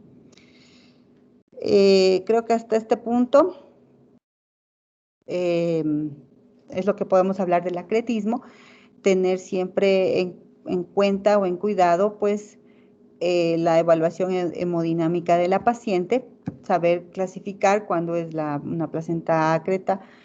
La ecografía es realmente un mecanismo para diagnosticar, sin embargo, se necesita mucha experiencia para saber si es que mi placenta es ácreta o no. Que se nos vaya a pasar, ¿no? Una placenta ácreta y esa paciente, por ejemplo, va a dar parto normal, aunque generalmente en nuestro medio nosotros, toda paciente que ha sido hecha cesárea, al someter a parto, si empieza con sangrado realmente termina en cesárea igual. Si es que no, si es que inclusive hay pacientes que cesárea anterior, cesárea también en el embarazo actual, pues entonces casi ese riesgo no lo pasamos mucho porque tenemos a veces en algunos hospitales ese protocolo. Y más que todo es por la disponibilidad de tu equipo, porque si yo le someto a una paciente de cesárea anterior a un parto, que se puede hacer, ¿no? Sin embargo, tengo que tener mi equipo listo en el caso de que haya alguna complicación. Entonces, eso como observación. Asimismo, si es que hubiera alguna pregunta, por favor me la hacen llegar. Hasta ahí creo que estamos listos.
Quisiera pasarles un videíto que me parece interesante sobre algo que podemos hacer nosotros en cualquier nivel que nos encontremos ante los sangrados, sobre todo hablando un poco de la cuestión esta de los desgarros cervicales y en los sangrados uterinos.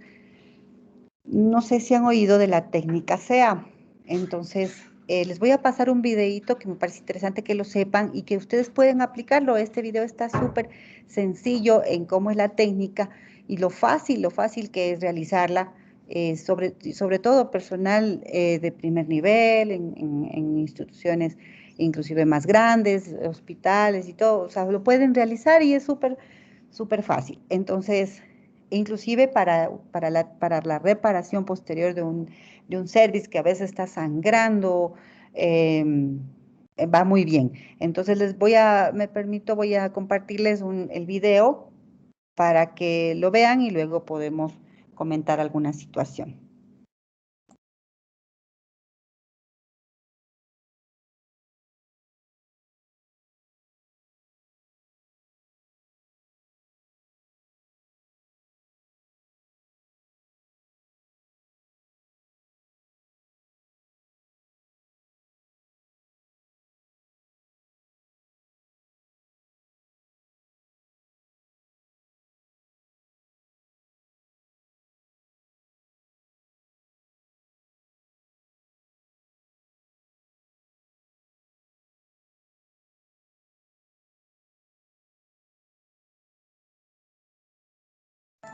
Me avisan si se logra ver, por favor.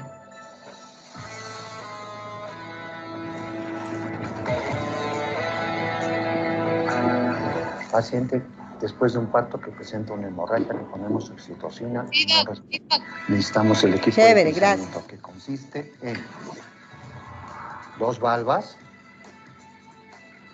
2 pinzas de anillo rectas, 2 pinzas de anillo curvas y una sonda de Foley. Ok, pásame la primera valva, la ponemos posterior, la segunda anterior, toma las valvas por favor. La primera pinza de anillos recta, tomamos el cervix anterior, tomamos el cervix posterior y hacemos una tracción. Le pedimos a nuestro ayudante que vuelva las valvas hacia un lado y hacemos nuestra tracción. Con los dedos vamos a buscar el ligamento McEnroe o cardinal y donde termine vamos a poner nuestra primera pinza de anillos curva. Ahí bloqueamos la primera arteria uterina. Desplazamos las valvas, desplazamos nuestras pinzas rectas hasta que visualicemos la comisura cervical. Ya está visible, vemos que no haya desgarros y hacemos el mismo procedimiento. Palpamos, donde termine el ligamento, ponemos nuestra segunda pinza de anillos curva. Ahí la paciente ya dejó de sangrar.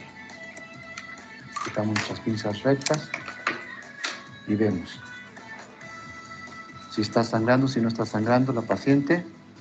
Si no está sangrando, buscamos la causa del sangrado, reparamos la causa del sangrado. Si es por atonía, esperemos a que se contraiga el útero con los medicamentos. Si es por desgarros vaginales, metemos el útero, vemos que no haya ningún desgarro, reparamos los desgarros. Si es por lesión cervical, reparamos la lesión cervical. Ya colocamos las pinzas, ponemos una sonda de Foley. La paciente está en malas condiciones y a través de la sonda vamos a cuantificar nuestros líquidos. Vemos que no haya ninguna lesión a nivel ureteral o vesical.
Bueno, como ustedes vieron, esa técnica es la que ahora se está usando mucho aquí en el país y se ha hecho algunos cursos.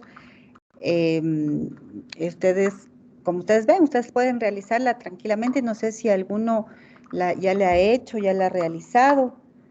En mi hospital generalmente no la usábamos, más usábamos lo que es el balón, el Bacri, usábamos el traje anti-shock, pero esta técnica está totalmente indicada. Esta técnica SEA es de un profesor, un ginecólogo mexicano. Antes ya se la había descrito, pero él como que la volvió a retomar y como ustedes la ven es súper fácil. A veces el problema principal en el momento del sangrado, cuando el bebé ha salido, en el momento en que hay un desgarro, es justamente la cantidad de sangre que nos impide ver o actuar de buena manera, o sea, en el momento preciso. Entonces, esta técnica lo que nos ayuda es justamente al cerrar esa llavecita que está saliendo la sangre, sea por hipotonía, sea por el cuello que está lacerado, nos permite actuar de mejor manera, no con ese montón de sangre que a veces está saliendo, que no nos impide ver, que nos hace entrar en desesperación y que no podemos actuar. Como ustedes ven, es súper fácil, solo necesitan las pinzas de aros, las rectas y las pinzas de aros curvas y listo. O sea, no hay ningún problema. Identificar bien las estructuras y ahora, últimamente, en nuestro hospital sí la hemos utilizado, sobre todo en los desgarros cervicales, como ustedes ven. Más si la paciente está dormida, está anestesiada, entonces no hay peligro, no hay riesgo. Le cerramos la uterina, reparamos el cuello y con tranquilidad vemos si ya la paciente no ha sangrado, nos da chance de utilizar los uterotónicos, por ejemplo, el misoprostol, nos da tiempo a que estos uterotónicos actúen y obviamente se controla el sangrado y la paciente salga mejor. Si hay un desgarro vaginal, igual, yo he visto desgarros vaginales terribles, a veces en el fondo de saco, que sangran brutalmente, que a veces necesitan de repararse de forma inmediata, pero la cantidad de sangre a veces dificulta inclusive saber y ver los planos, y a eso se suma el espacio, ¿no? El abordaje para suturar y todo es un poco difícil. Entonces va muy bien esta técnica y úsela con total tranquilidad, está totalmente aprobada,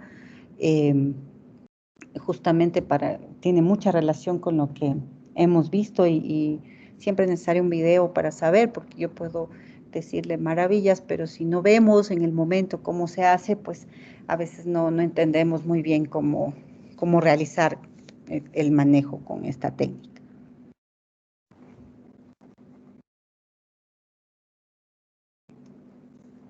Si tienen algún comentario, me lo dicen, alguna experiencia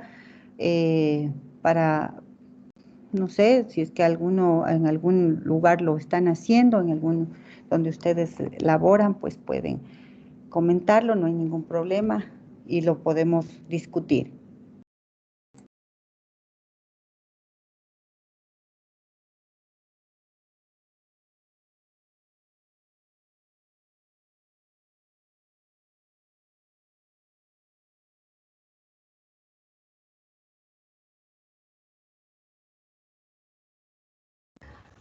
Buenas noches, Doc.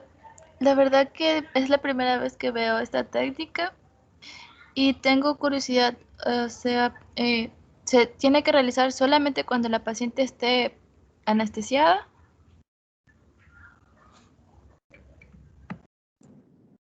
No necesariamente. Esa es la ventaja o la bondad de esa técnica. Como ustedes ven, es una técnica que se la realiza justamente donde está el cérvix, ¿no es cierto?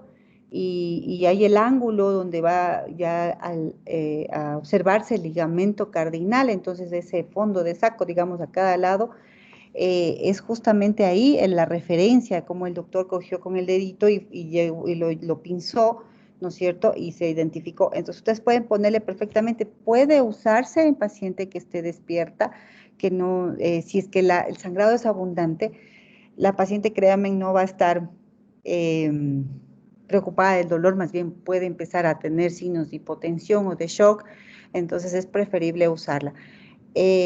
Inclusive hasta que venga el anestesiólogo, le ceda, usted pueden usarla, claro, porque ustedes saben que a ese nivel casi no existen terminaciones nerviosas, más va a sentir dolor por la atracción de la vagina, ¿no? De lo que ponemos las valvas, eso es lo que más le va a molestar a la paciente, pero obviamente si la paciente está dormida es mejor realizarla de esa manera. Sin embargo, a veces por la emergencia, porque para eso son estas técnicas, para la emergencia, toca realizarlas en la paciente que despierta.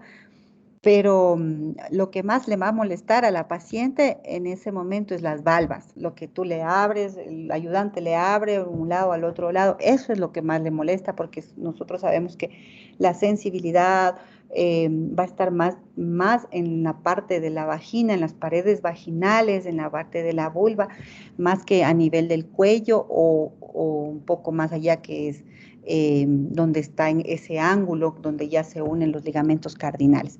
Entonces, perfectamente puedes usarla, aunque la paciente esté despierta, sobre todo es una paciente que esté sangrando de forma abundante, ¿no? Inclusive, como el doctor decía ahí, en esas hemorragias postpartos por atonía, hasta que actúe el medicamento uterotónico, pues debes hacer eso, y después la puedes ir despinzando, o sea, vas despinzando, si sigue sangrando, vuelves a pinzar. Al cerrar, al cortar la circulación uterina, pues obviamente ya el sangrado, sea del útero, sea el sangrado del cérvix, pues va a disminuir considerablemente. En el un lado y en el otro están pinzadas. Entonces, obviamente eso no le vas a dejar colgando las pinzas, pues después tomarás tu decisión, ¿no? Pues si ya ves que es el cuello el que sangra, pues lo reparas y y sueltas la pinza. Si es que ya no sangra, pues estás resuelta. Si sangra, pues vuelves a pinzarla hasta que ya se valore la necesidad de hacer una cirugía. O sea, una histerectomía, una ligadura de hipogástricas o una ligadura uterina, lo que sea necesario. O un Belinge, que es la sutura compresiva del útero, ya, pero siendo ya una cirugía, ¿no? Una cirugía abdominal. Entonces, sí, puedes usarla en una paciente despierta, en esas pacientes de sangrado.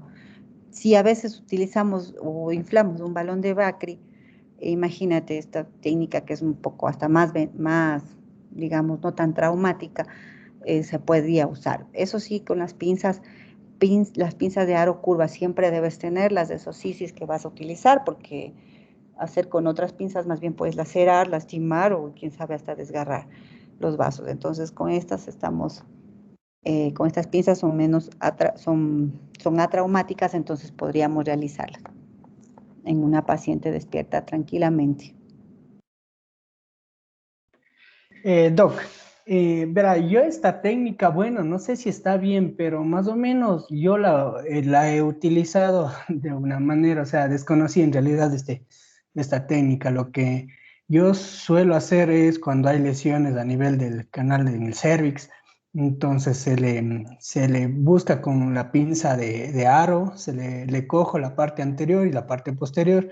Y a la licenciada que me acompaña le pido que me ayude con una leve presión, como quien hace masaje uterino a nivel suprapúbico, para expresión del cuello, para que me presente el cuello, entonces reparar la lesión. Y, y obviamente no sabía que había cómo coger la parte del fondo en el fondo del cervix, donde hace el tacto el doctor, para ver que no haya donde pone la pinza y va soltando, va para ver si no hay sangrado. Súper, súper buena la técnica en realidad. Ya, Milton.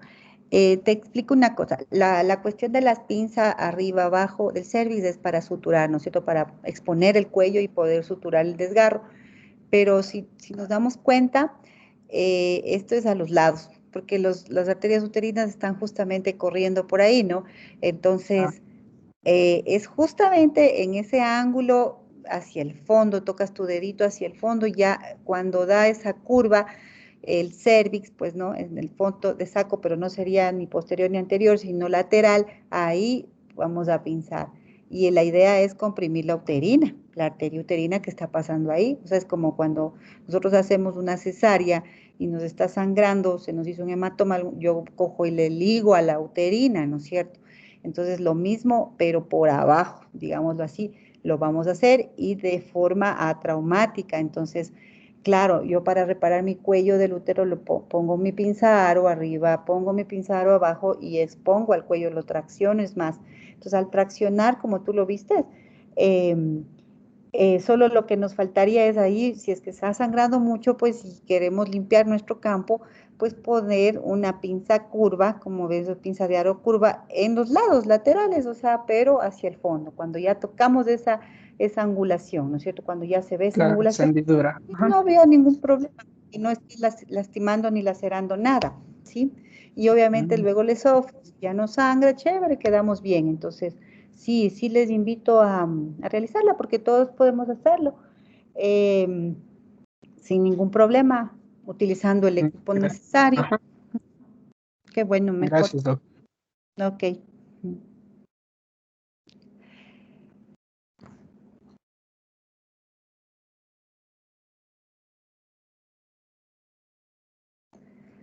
Bueno, creo que ya son las 10 de la noche, ya estamos un poco cansados, entonces vamos a terminar ahí. Han sido temas bastante chéveres, bastante bonitos. Es bonito compartir las experiencias porque así aprendemos de lado y lado y seguimos avanzando con la cuestión de las emergencias usted. El día jueves vamos a ver unos capítulos también importantes. Vamos a ver acerca de lo que es la coagulación intravascular diseminada en obstetricia, dirigida a obstetricia, y algo sobre la embolia del líquido amniótico. Realmente son temas que son, se puede decir, particularmente raros, pero necesitamos abordarlos en el caso de que se presente y más que todo identificarlos, ¿no? Porque a veces puede haber algún momento pasado por nuestras manos y no ni siquiera nos dimos cuenta de qué pasó. Entonces vamos a hablar un poco de eso. Otro de los temas es la ruptura uterina durante el parto, que sí me parece importante revisarlo. Asimismo, hemos de revisar algunas técnicas que, por ejemplo, hay un tema que quedó un poco libre, es la retención placentaria, que vamos a verla ahora mismo, pero no por cuestión de tiempo es chiquita, es una cosa muy sencilla, pero que sí necesitamos saber cómo manejarla y podemos nosotros mismos manejarla, o sea, en un primer nivel, en un segundo nivel, podemos manejarla sin necesidad de recurrir a cirugía. Entonces, eso la veremos el día jueves, la próxima clase. Les agradezco mucho por la atención y nos veremos el día jueves, que espero que descansen. Una buena noche.